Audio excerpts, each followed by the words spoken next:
అది అక్టోబర్ 21, 2023. ఆ రోజు జరిగినటువంటి ఓ ఘటన ఏకంగా ఓ ప్రభుత్వాన్ని కూల్చివేసింది, ఒక చరిత్రని తిరగరాసింది. చాలా సంచలనం అని చెప్పుకోవచ్చు. అది మేడిగడ్డ కాళేశ్వరం ప్రాజెక్టులోని మేడిగడ్డ బ్యారేజీలోని పిల్లర్ నెంబర్ 2021 కుంగుబాటు గురవడం, పగులు ఏర్పడడం. ఆ సంఘటన ఏకంగా బీఆర్ఎస్ పార్టీ ప్రభుత్వాన్ని కూల్చేసిందంటే అతిశయోక్తి ఏం కాదు. చాలా ప్రతిష్టాత్మకంగా కొన్ని కోట్ల రూపాయలు ఖర్చు చేసి నిర్మించినటువంటి ఆ ప్రాజెక్ట్ ఏడాది కాకమునిపే నిర్మాణం పూర్తయిపోయి అప్పుడే రెడీగా ఉంది. అప్పుడే ఇక నిర్మాణానికి సంబంధించి జరిగిన తర్వాత నీళ్లు సప్లై అవుతున్నాయి, రీసైక్లింగ్ జరుగుతోందని అందరూ సంతోషించే లోపే, ఎలక్షన్ ప్రచారంలో ఉపయోగించుకుందామని బీఆర్ఎస్ పార్టీ ఆలోచించే లోపే ఈ ఘటన చోటు చేసుకుని పగుళ్ళు ఏర్పడ్డాయి చూడొచ్చు. అయితే ఆ తర్వాత ప్రభుత్వం మారిపోయింది, కాంగ్రెస్ పార్టీ అధికారంలోకి వచ్చింది.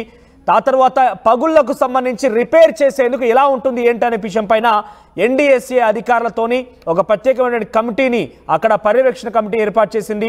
అయితే present NDSA national dam safety authority అధికారులు కాళేశ్వరం ప్రాజెక్టులోని మేడిగడ్డ బ్యారేజ్ దగ్గర అయినటువంటి ఈ ఘటన పైన పూర్తి నివేదికను తయారు చేశారు.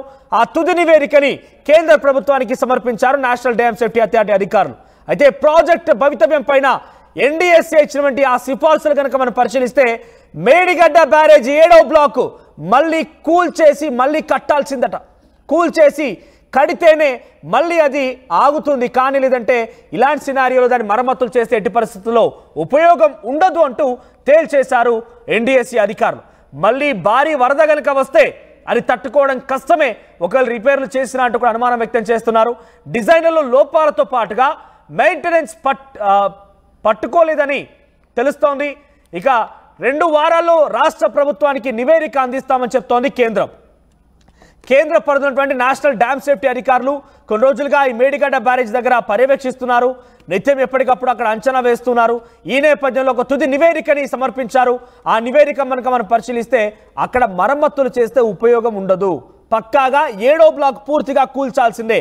కాళేశ్వరం ప్రాజెక్టులోని మేడిగడ్డ బ్యారేజ్ 7వ బ్లాక్ని కూల్చేసి అది మళ్ళీ నిర్మిస్తే కానీ ఏమాత్రం కూడా ఉపయోగం ఉండదంటూ ఒక పక్కా నివేదికని కేంద్రానికి సమర్పించారు. అయితే కేంద్రం కూడా ఆ నివేదికని త్వరలో రాష్ట్ర ప్రభుత్వానికి అందించబోతోంది. మరిన్ని అప్డేట్స్ మా ప్రతినిధి వెంకటరత్నం అందిస్తారు. వెంకటరత్నం, గతంలో మీరు కూడా కాళేశ్వరం బ్యారేజ్ దగ్గర ఉన్నటువంటి ఆ మేడిగడ్డ బ్యారేజ్ దగ్గరికి వెళ్ళి సందర్శించారు, ఆ పిల్లర్ల పగులను కూడా పరిశీలించారు. చాలా డెఫినెట్గా మొదటి నుంచి కూడా అందరూ అనుకుంటున్న వార్తే. ఇప్పుడు నేషనల్ డ్యామ్ సేఫ్టీ అధికారులు వారి నివేదిక రూపంలో అందించారు. అది మళ్ళీ మరమ్మతులు చేస్తే ఎట్టి పరిస్థితుల్లో సాధ్యం కాదు, పూర్తిగా కూల్ చేసి మళ్ళీ నిర్మించాల్సిందే. అంటే ఏమాత్రం కూడా అక్కడ ఇప్పుడున్నటువంటి బ్యారేజ్ ఉపయోగపడదు. అట్ ది సేమ్ టైం అక్కడ జరిగిన నిర్మాణంలో చాలా తప్పిదాలు జరిగాయని కూడా చాలా క్లియర్గా చెప్తోంది. సో ఈ నేపథ్యంలో ఈ నివేదిక ఆధారితంగా రాష్ట్ర ప్రభుత్వం సరే నిర్మాణం సంగతి అటు ఉంచితే ఎవరెవరిపైన చర్యలు తీసుకోబోతోంది, ఎవరిపైన యాక్షన్ ఉండబోతోంది?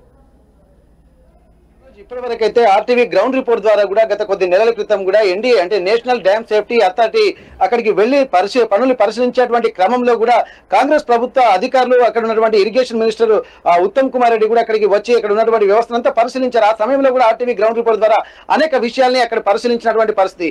ఈ నేపథ్యంలో కూడా నేషనల్ డ్యామ్ సేఫ్టీ అథారిటీ వాళ్ళ ఒక నిర్ణయానికి వచ్చారు.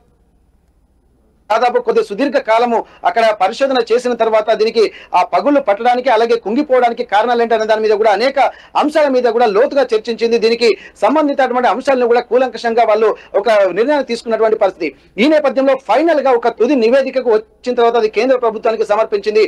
ఇక్కడ 7వ బ్లాక్ ఏదైతే ఉందో అది మాత్రం ఖచ్చితంగా మళ్ళీ డిస్ట్రాయ్ చేసి మళ్ళీ కొత్తగా కట్టాల్సినటువంటి రీకన్స్ట్రక్ట్ చేయాల్సినటువంటి అవసరం అయితే కనిపిస్తుంది. ఎందుకంటే ఆ వెళ్తున్నటువంటి క్రమంలోనే అక్కడ వాళ్ళు కొన్ని తాత్కాలికమైనటువంటి ఉపశమన చర్యలు చేపట్టబోయారు. కానీ ఆ గోదావరి నుంచి వచ్చేటువంటి వరద ఉధృతికి వచ్చేటువంటి ఆ నీటి ఫోర్స్ కి మాత్రం ఇప్పటికే మంచిగా ఉన్నటువంటి మేడిగడ్డ బ్యారేజ్ కుంగిపోయినటువంటి పరిస్థితి. అట్లాంటిది రిపేర్లు చేస్తే ఎంత ఉపయోగం ఉంటుంది? ఎందుకంటే ఆ కింద నుండి కూడా బొరియలు ఏర్పడి బొరియల నుండి కూడా నీరు వాటర్ పైకి వస్తుంది, అంటే బ్రిడ్జ్ ని మొత్తం లేపేటువంటి పరిస్థితి కనిపిస్తుంది. ఇట్లాంటి సమయంలో అది ఎంత వరకు ఉన్నది అనేది కూడా పూర్తి ఒక క్లారిటీ లేదా బొరియలు ఎంత వరకు వ్యాపించి ఉన్నాయి అనేది కూడా లోపలికి తెలియదు. దాదాపు జర్మన్ టెక్నాలజీ కానీ ఇంటర్నేషనల్ టెక్నాలజీ అలాగే చెన్నై నుండి కూడా ఒక కమిటీ కూడా వస్తుందని చెప్పి అంటున్నారు. కానీ ఎన్ని తీసుకున్నా చర్యలు ఉపశమన చర్యలే తప్ప ఒక శాశ్వత ప్రాతిపదికన ఉండదన్న విషయాన్ని కూడా ఆర్టీవీ గ్రౌండ్ రిపోర్ట్ ద్వారా అప్పుడు చెప్పింది. దానికి సంబంధించినటువంటి నివేదికను కూడా ఈసారి నేషనల్ డ్యామ్ సేఫ్టీ అధికారులు కూడా కేంద్ర ప్రభుత్వానికి నివేదించారు. ఎందుకంటే అన్ని రకాల అంశాలు పరిగణలోకి తీసుకున్నారు. ఇక్కడ కన్స్ట్రక్షన్ కు వాడినటువంటి మెటీరియల్ ఏంటి, అక్కడ ఉన్నటువంటి స్టీల్ ఏంటి, మరి దీని యొక్క సామర్థ్యం ఏంటి, వచ్చేటువంటి ఇన్ఫ్లో ఏంది, అవుట్ఫ్లో ఏంది, ఇవన్నిటిని దృష్టిలో పెట్టుకుంటే డ్యామ్ నిలబడుతుందా లేదా అన్నది కూడా పరిగణలోకి తీసుకోవాల్సినటువంటి అవసరం ఉందని చెప్పన్నారు. అంతకు ముందు కూడా కొన్ని సూచనలు చేశారు. అసలు నిర్మాణం చేయాల్సినటువంటి ప్రాంతమే కరెక్ట్ కాదన్నటువంటి ఒక ఆలోచనలు కూడా గతంలో చేశారు. వీటన్నిటిని దృష్టిలో పెట్టుకొని కూడా డ్యామ్ సేఫ్టీ అథారిటీ వాళ్ళు ఏంటంటే ఫైనల్ గా ఉన్న మొత్తం డిస్టర్బ్ చేయకుండా కేవలము 7వ బ్లాక్ కు సంబంధించి అంటే 19, 20, 21 పిల్లర్స్ కుంగినటువంటి నేపథ్యంలో వీటన్నిటిని కూడా అంటే దాదాపు 7వ బ్లాక్ ను మొత్తం డిస్ట్రాయ్ చేయాల్సినటువంటి అవసరాన్ని కూడా గుర్తించారు. దీనికి సంబంధించినటువంటి నివేదికను కూడా పంపించారు. ఒకవేళ నిర్మాణం చేపట్టినా, తాత్కాలిక ఉపశమన చర్యలు చేపట్టినా గానీ ఖచ్చితంగా వచ్చే వాటర్ ఫ్లో కూడా ఇది కూలిపోతుంది అన్నటువంటి ఒక సూచనలు కూడా చెప్పారు.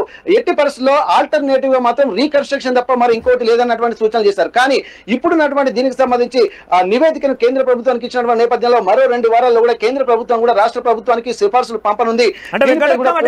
ఒకవేళ కేంద్ర ప్రభుత్వం నివేదికను రాష్ట్రానికి ఫార్వర్డ్ చేసిన అధికారులపైన ఎవరెవరిపైన చర్యలు ఉండే అవకాశం ఉంది, దాని గురించి కూడా అప్డేట్ కావాలి. అట్ ది సేమ్ టైం ఒకవేళ ఆ లోపుగా అంటే నివేదిక రావాలి, నివేదిక తర్వాత మళ్ళీ దాన్ని కూల్చివేయడము, ఆ తర్వాత మళ్ళీ నిర్మించడము, ఇదంతా కూడా జరగాలంటే ఇప్పుడు అప్పుడే జరిగే అవకాశం అయితే లేదు. సో అంత లోపుగానే మళ్ళీ వర్షాకాలం రాబోతోంది. ఇంకొక 6 నెలలు అయితే వర్షాకాలం మళ్ళీ రాబోతుంది. 6 నెలల్లో ఎట్టి పరిస్థితుల్లో కూడా ఈ నిర్మాణం పూర్తయ్యే అవకాశం లేదు. సో ఆ డ్యామ్కి మళ్ళీ ఎటువంటి ఇబ్బంది ఎదుర్కొనే అవకాశం ఉంది? అయితే దీనికి సంబంధించి 3 అంశాలు మనం పరిగణలోకి తీసుకోవాల్సి ఉంటుంది. ఎందుకంటే ఈ కన్స్ట్రక్షన్ చేసినటువంటి సంస్థ ఏదైతే ఉందో మెగా సంస్థ, దానికి సంబంధించినటువంటి వాళ్ళే పూర్తిగా ఒక ఇనిషియేషన్ తీసుకున్నారు. ఎందుకంటే అది మళ్ళీ దీన్ని రీకన్స్ట్రక్షన్ చేయాల్సినటువంటి బాధ్యత కొన్ని, ఎందుకంటే నిర్మాణ సమయంలోనే కొన్ని ఒప్పందాలు కూడా జరగాల్సింది. ఎందుకంటే పనులు చేపట్టిన తర్వాత కొన్ని సంవత్సరాలు కూడా గ్యారంటీ ఇవ్వాల్సి ఉంటుంది. ఎందుకంటే ఒక పటిష్టత, నాణ్యతకు సంబంధించి కూడా కొన్ని హామీలు, కొన్ని లీగల్ గా కూడా వీళ్ళు సంతకాలు చేయాల్సినటువంటి అవసరం ఉంది. కానీ ఎలాంటి ఒప్పందాలు కూడా మేము చేపట్టలేని చెప్పి మెగా సంస్థ కూడా దీన్ని తప్పించుకున్నటువంటి ప్రయత్నం చేసింది. ఇక్కడ టీఎం అలాగే మిగిలినటువంటి సంస్థలు అంటే ఈ సంస్థలు కూడా కొన్ని అంటే 2-3 సంస్థలు కలిసి దీన్ని నిర్ణయించాయి. దీనికి సంబంధించి కన్స్ట్రక్షన్ సంబంధించినటువంటి సంస్థలతో పాటు ఆ సంబంధిత అధికారులు ఎవరెవరైతే ప్రభుత్వ అధికారులు ఉన్నారో వాళ్లకు సంబంధించినటువంటి వాళ్ళను కూడా కొంతమంది ఎంక్వైరీ చేశారు.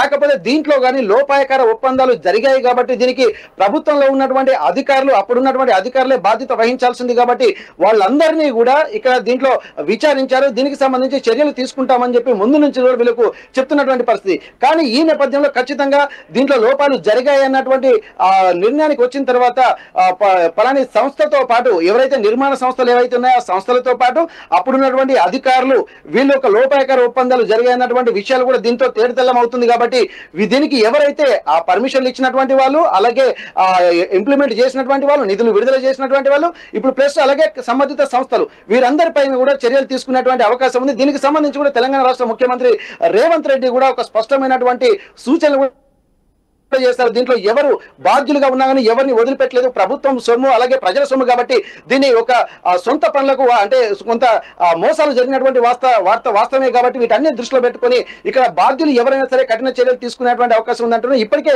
పలు అధికారుల్ని కూడా ఇరిగేషన్ డిపార్ట్మెంట్ అధికారులను కూడా విచారించిన నేపథ్యంలో వాళ్ళు కూడా ప్రభుత్వంపై అంటే అప్పుడున్నటువంటి మంత్రులపై తోసేటువంటి ప్రయత్నం చేశారు. కానీ మంత్రులు కూడా ఒకరికొకరు సంబంధం లేని విషయంలో అంటే ఇప్పుడు వచ్చిన సందర్భంలో ఎవరికి వాళ్ళు తప్పించుకునేటువంటి ప్రయత్నాలు చేశారు. కానీ ప్రభుత్వం ఎక్కడ కూడా రాష్ట్ర ప్రభుత్వం కావచ్చు అలాగే ఎన్డీఎస్సీ అధికారులు కూడా అందరినీ విచారించడం నేపథ్యంలో అది మూలాలు ఎక్కడ ఉన్నా అన్న దాని మీద కూడా లోతుగా పరిశీలించి వాటన్నిటికి సంబంధించి కూడా వివరణ తీసుకునేటువంటి ప్రయత్నం చేస్తున్నారు. దీనిపై కూడా ఒక క్లారిటీ వచ్చారు. ఎందుకంటే ఇరిగేషన్ డిపార్ట్మెంట్ కు సంబంధించినటువంటి సంబంధిత అధికారులు ఎవరైతే ఉన్నారో వారందరిపైన కూడా చర్యలు తీసుకునేటువంటి అవకాశం అయితే స్పష్టంగా కనిపిస్తుంది. మనోజ్ రైట్ వెంకటరత్నం. సో మొత్తం మీద ఇది విషయం 7వ బ్లాక్ పూర్తిగా కూల్ చేసి అంటే సుమారుగా 19, 20, 21 ఈ 3 పిల్లర్లు కూడా కూల్ చేసి మళ్ళీ నిర్మిస్తేనే మనం ఉపయోగపడుతుంది. కానీ అలాగే కనుక మరమ్మతులు చేస్తే ఒకవేళ వరదలు కనుక వస్తే ఈ డ్యామ్ పూర్తిగా ప్రమాదం నెట్టివేయబడుతుందంటూ కూడా డ్యామ్ సేఫ్టీ అథారిటీ అధికారులు కేంద్రానికి ఒక సిఫార్సును పంపించారు. ఆ నివేదిక ఇప్పుడు రాష్ట్ర ప్రభుత్వానికి కూడా రాబోతోంది. మరి రాష్ట్ర ప్రభుత్వం నివేదిక ఆధారితంగా ఎటువంటి చర్యలు చేపడుతూ చూడాలి. ముందుగా అది మాత్రం తప్పకుండా కూల్చాల్సిందే. ఎట్టి పరిస్థితుల్లో అలా నిర్మిస్తే మాత్రం అది తగదు. ఆ తర్వాత ఉపయోగాలు తీసుకురావాల్సిందే. అయితే ఈ విషయం అంతా కూడా ఈ 6 నెలల్లో పూర్తి అవకాశం లేదు. మళ్ళీ జూన్ మాసానికల్లా వర్షాలు వచ్చే అవకాశం. ఇప్పుడు రెండో నెలలో ఉన్నాం మనం, రెండో నెలలో దాదాపుగా సగానికి వచ్చేసింది. అంటే కేవలం ఇంకొక 4-5 నెలలు మాత్రమే సమయం ఉంది. ఈ 4-5 నెలల్లో పూర్తిగా మరమ్మతులు చేపట్టి అది కాస్త పూర్తయిపోయి మళ్ళీ ఉపయోగాలు తీసుకొచ్చే అవకాశం అయితే లేదు. మరి ఏ రకంగా రాష్ట్ర ప్రభుత్వం ప్లాన్ చేసినా చూడాలి. మరి ఈ నివేదిక ఆధారితంగా ఎవరెవరిపై చర్యలు ఉండబోతున్నాయో కూడా ఆలోచన చూడాలి. అంటే ఎవరెవరిపైన చర్యలు తీసుకోబోతుంది రాష్ట్ర ప్రభుత్వం కూడా చూడాల్సిన అవసరం అయితే ఉంది. RTV యాప్ వార్తల్ని క్షణాల్లో చదివే అవకాశం ఉంటుంది. ఒక న్యూస్ పేపర్, ఒక టెలివిజన్ ఛానల్ మీ చేతుల్లో ఎప్పుడూ ఉంటాయి.